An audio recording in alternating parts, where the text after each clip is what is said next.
Karyawan Hotel Wisata Indah Jalan Bedugur nomor 24 Desa Sidokaryo Denpasar Selatan gempar.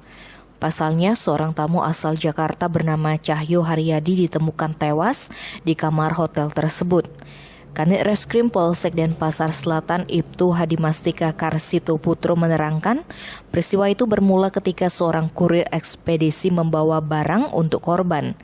Saksi yang juga karyawan hotel bernama Nyoman Merte memanggil korban untuk mengambil barangnya. Karena tidak ada jawaban, saksi mengintip dari celah jendela kaca nako.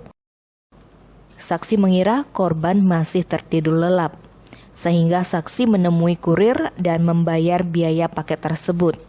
Namun saksi lain bernama Kadek Sunario yang juga karyawan hotel tersebut melihat ada cairan di lantai sekitar korban tidur.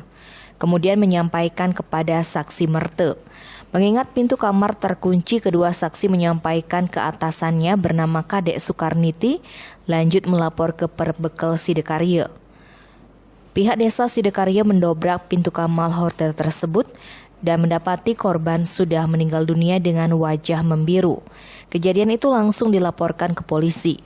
Tim Inafis Polresta Denpasar yang melakukan olah TKP tidak menemukan tanda-tanda kekerasan di tubuh korban.